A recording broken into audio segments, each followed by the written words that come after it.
देखिए ब्रांच का 4 number question पर ध्यान दीजिए, क्या कहता है ब्रांच में 4 नंबर क्वेश्चन में 31 मार्च 2016 को समाप्त होने वाले वर्ष की शाखा द्वारा कुल बिक्री 5,60,000 की थी, जिसमें से 20% जो है वो नगद बिक्री है। ठीक है, फिर आपको निम्नांकित सूचना है। स्टॉक देखिए, ओपनिंग स्टॉक क्लोजिंग स्टॉक दोनों दिया हुआ है, प्रारंभिक डेट में और अंतिम डेट में। डेटर ओपनिंग क्लोजिंग दोनों दिया हुआ है। ठीक है, खुदरा रोकड़ ओपनिंग क्लोजिंग दोनों है। वर्ष का व्यय दिया हुआ है, वेतन किराया और खुदरा व्यय। फिर शाखा द्वारा सभी बिक्री जो है वो लागत प्लस 25% पर होता है। मुख्य कार्यालय की पुस्तकों में कोलकाता शाखा खाता बनाइए। सवाल में देखिए आप, इसमें एक चीज, इसमें 2 चीज का कैलकुलेशन आपको करना पड़ेगा। सबसे पहला चीज है इसमें कि कुल बिक्री तो 5,60,000 का दिया हुआ है, लेकिन गुड सप्लाइड दिया हुआ है ही नहीं। ओपनिंग स्टॉक है आपका 25,000, क्लोजिंग स्टॉक भी बचा हुआ है 36,000 और कुल बिक्री 5,60,000 का हुआ है, लेकिन गुड सप्लाइड कितना का है पते नहीं है। लेकिन कुल बिक्री 5,60,000 का ये दिया हुआ है, गुड सप्लाइड नहीं है, जो निकालना सबसे पहले क्या है, जरूरी है। ठीक है, दूसरी बात, डेटर के संबंध में ध्यान दीजिए। अगर डेटर प्रारंभ में 60,000 का है, प्रारंभ में 60,000 का है और कुल बिक्री का 20% ही नगद बिक्री है, मतलब बाकी जो है वो उधार बिक्री है, और उधार बिक्री टोटल हुआ है, और अंत में क्लोजिंग डेटर देखिए 48,000 ही है बचा हुआ। इसका मतलब कैश रिसीव्ड फ्रॉम डेटर भी तो हुआ होगा हमारे पास, कुछ देनदार कुछ उनको रुपया दे दिया होगा, तब न घट गया है। तो ये 2 चीज आपको निकालना इसमें क्या है, जरूरी है। तो दोनों चीज कैसे निकलेगा ध्यान दीजिए। सबसे पहले हम लोग ये निकाल लेते हैं गुड सप्लाइड कितना हुआ सबसे पहले। तो सबसे पहले देखिए, लागत प्लस 25% पर लाभ पर न बेचा जाता है माल। कितना पर बेचा जाता है, हाँ, लागत प्लस 25% पर। तो आइए सबसे पहले मान लेते हैं लेट COGS यानी कॉस्ट ऑफ गुड सोल्ड बराबर कितना, x मान लिए। अब हम क्या करते हैं, प्रॉफिट देखते हैं। तो प्रॉफिट बराबर क्या हो जाता है, x का 25%। तो ये प्रतिशत हटा तो 100, इसको यदि काट दीजिए तो x/4 हो जाएगा, होगा ना। अब देखिए COGS cost plus profit equal to हो जाएगा आपका सेल्स, होगा कि नहीं होगा। तो कॉस्ट है आपका x प्लस प्रॉफिट है आपका x/4 इक्वल टू प्रॉफिट आपका कितना है, 5,60,000 है ना। आज अब देखिए इसका कैलकुलेशन कीजिए। 4x plus x equal to कितना, 5,60,000। ये हो गया आपका 5x इक्वल टू दोनों को गुना कीजिए तो 5 चौका 20 और 2 22, 22,40,000 होगा कि नहीं होगा। समझ में आ रहा बात। x बराबर 22,40,000 बट्टा 5, तो x बराबर काट दीजिए 5 चौका 20, 5 चौका 20 और 5 अट्ठे 40, 000, यही होगा ना। 5 चौका 20, 2 5 चौका 20, 4 5 अट्ठे 40, ठीक है। यानी कॉस्ट ऑफ गुड सोल्ड बराबर 4,48,000 हो गया। ये चीज निकालने में किसी को कोई दिक्कत समझ में आ रहा है, समझ में आ रहा ना।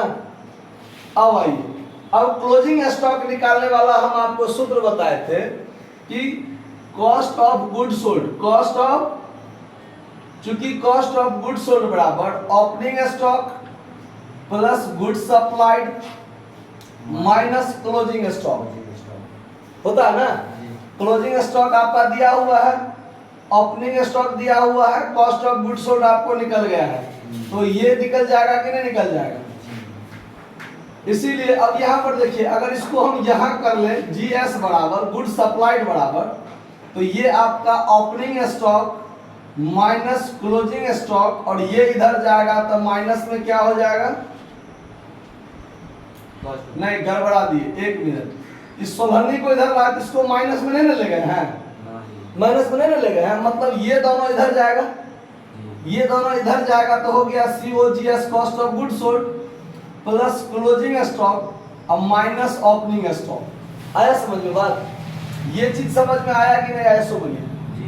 ये टोटल प्लस में ही इधर रखे हैं, तो इधर को ही इधर प्लस में रखेंगे और ये दोनों इधर जाएगा, तो ये माइनस वाला इधर जाएगा तो प्लस, और ये प्लस वाला इधर जाएगा तो माइनस। ठीक है, अब चलिए, तो गुड सप्लाइड बराबर क्या हो जाएगा? तो कॉस्ट ऑफ गुड सोल्ड आपका 4,48,000 हो गया। क्लोजिंग स्टॉक सवाल में कितना है देखिए, 36,000, तब प्लस 36,000 कर दीजिए, अब माइनस ओपनिंग स्टॉक कितना है?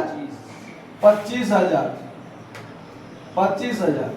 तो ये आपका गुड सप्लाइड जो आपका हो जाएगा, गुड सप्लाइड 4,59,000, ये चीज आपका हो गया। चूंकि ये चीज आपका ब्रांच अकाउंट में जाना है, गुड सप्लाइड कितना हुआ? सो एक चीज निकल गया। अब दूसरा चीज हम लोग निकालेंगे, calculation of cash received from debtor. अब ये चीज हमको चाहिए निकालने के लिए। ये चीज कैसे निकलेगा? तो सबसे पहले आप निकाल लीजिए क्रेडिट सेल्स। क्रेडिट सेल्स तो आपको पता है कि 5,60,000 का कुल बिक्री है, उसका 20% जो है वो नगद बिक्री है। इसका मतलब है कि 80% क्या होगा? उधार बिक्री होगा। इसमें तो कोई दिक्कत नहीं, या तो आप 20% निकाल के घटा लीजिए, या आप डायरेक्ट 80% निकाल दीजिए। तो 5,60,000 का 80% जो होगा वो आपका क्या होगा? क्रेडिट सेल्स होगा।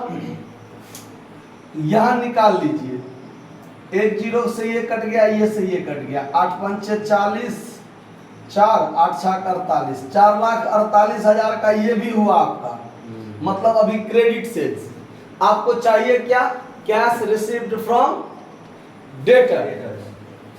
तो अब देखिए, अब यहां आप डायरेक्ट सूत्र पर निकाल दीजिए, कैश रिसीव्ड फ्रॉम डेटर्स बराबर, सबसे पहले देखिए क्या होगा, तो जो आपका ओपनिंग डेटर है, ओपनिंग डेटर है, उसमें आप प्लस कर लीजिए क्रेडिट सेल्स, तो आपका डेटर बढ़ेगा। आपका डेटर क्या होगा? बढ़ेगा। और उसमें से क्लोजिंग डेटर घटा दीजिए। क्या घटा दीजिए?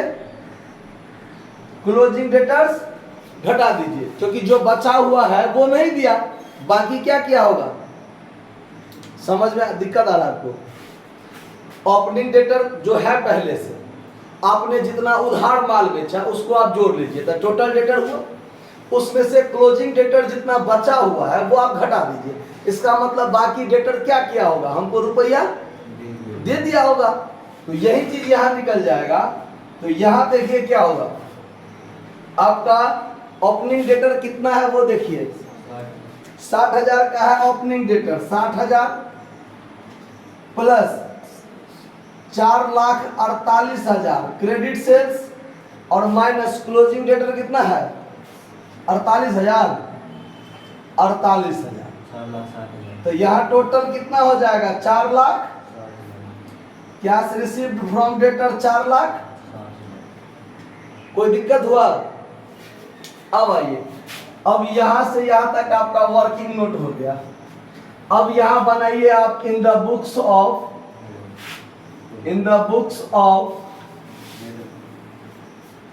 Head office, in the books of Kolkata branch बनाना है ना,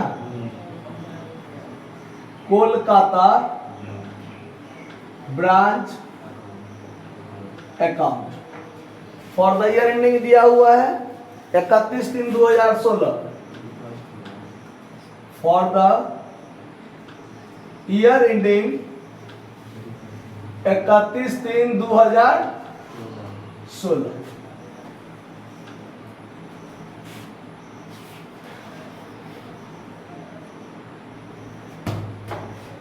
पार्टिकुलर अमाउंट आप लोग खुद समझ लीजिएगा। अब चलिए, ब्रांच के लिए जो भी ओपनिंग एसेट्स होगा, चाहे वो ओपनिंग स्टॉक हो, चाहे वो ओपनिंग डेटर हो, चाहे ओपनिंग पेटी कैश हो, चाहे कोई भी ओपनिंग एसेट्स हो, सबसे पहले क्या लिखेंगे? डेबिट में लिखेंगे। अब देखिए, यहां पर आप दूसरे स्टाइल में लिख सकते हैं टू बैलेंस बीडी, जिसमें यहां लिख लीजिए ओपनिंग स्टॉक, ओपनिंग डेटर और ओपनिंग पेटी कैश। ये तीन चीज है ना आपका, तो सब में 2 2 2 लगा दीजिए, या आप टू बैलेंस बीडी लिख दीजिए, सबका नाम लिख दीजिए, अमाउंट इनर कॉलम में देके जोड़ के बाहर कर दीजिए। ठीक है, देखिए ओपनिंग स्टॉक कितना का है? 25,000 का, तो यहाँ पर भी आप 25,000 लिख लीजिए, और डायरेक्ट यहाँ भी लिख सकते हैं, दोनों तरीका है लिखने का। डेटर 60,000 का है, डेटर 60,000 का है, और पेटी कैश 120 का है, तो 85,120 का टोटल ओपनिंग एसेट्स हो गया उसका। ठीक है, अब देखिए टू गुड्स सप्लाइड आपको यहां रखना है, to goods supplied. To goods supplied देखिए कितना का आया था आपका? 4,59,000 का, तो 4,59,000 का। उसके बाद खर्चा जो किया है हेड ऑफिस, ब्रांच के लिए कुछ खर्चे के लिए भी भेजा है ना, तो वो डेबिट में आ जाएगा। To cash account expense, expense के नाम में क्या सब है? सैलरी है 36,000, सैलरी 36,000, रेंट 12,000, पेटी एक्सपेंस 5600, यानी हो गया ये 48 5 53,600, 48 5 53,600। ठीक है, चलिए, और कहीं कोई दिक्कत नहीं है। अब इधर आ जाइए, बाय कैश अकाउंट, बाय यहां रेमिटेंसेज लिख दीजिए, मतलब ये हुआ कुल प्राप्ति, कुल प्राप्ति। तो इसमें दो गो है, एगो है कैश सेल्स और एगो है कैश रिसीव्ड फ्रॉम डेटर्स, दोनों से प्राप्त हुआ है ना। तो नगद बिक्री कितना है वो देखिए, नगद बिक्री है आपका 20%, 5,60,000 का 20%, यानी 1,12,000, 1,12,000। कोई दिक्कत? दूसरा कैश रिसीव्ड फ्रॉम डेटर कितना है? 4,60,000, तो ये दोनों मिला के 5,72,000, 5,72,000 दे देगा कि नहीं दे देगा? कोई दिक्कत? अच्छा, अब यहाँ आ जाएगा क्लोजिंग एसेट्स के लिए, तो बाय बैलेंस सीडी लिख दीजिए, बाय बैलेंस सीडी लिख दीजिए, जिसमें क्या होगा? क्लोजिंग स्टॉक, तो क्लोजिंग स्टॉक कितना है? 36,000। क्लोजिंग स्टॉक कितना?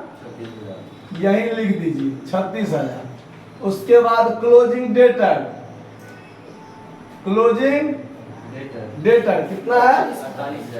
48,000, 48,000। क्लोजिंग पेटी कैश, क्लोजिंग पेटी कैश कितना है? 180। यानी इस साइड का यदि टोटल आप जोड़े, इस साइड का टोटल जोड़े तो कितना होता है? 6,56,180। तो यहाँ भी 6,56,180 होगा। कोई दिक्कत? दोनों साइड का जोड़ कीजिएगा ना अंत में, तो क्रेडिट साइड का जब जोड़ करते हैं तो 6,56,180 हुआ। यही यहाँ भी होगा, इसमें से इस साइड का घटाएंगे तो जो निकलेगा वो क्या होगा? प्रॉफिट होगा। 58,460। तो घटाकर कितना आया? 58,460। 58,460। ये आपका हो जाएगा to general PL account profit. इतना है आंसर, इतना है तो आपका आंसर मिल गया, आपने सवाल पर विजय प्राप्त कर लिया। ये आपका सवाल नंबर 4। धन्यवाद।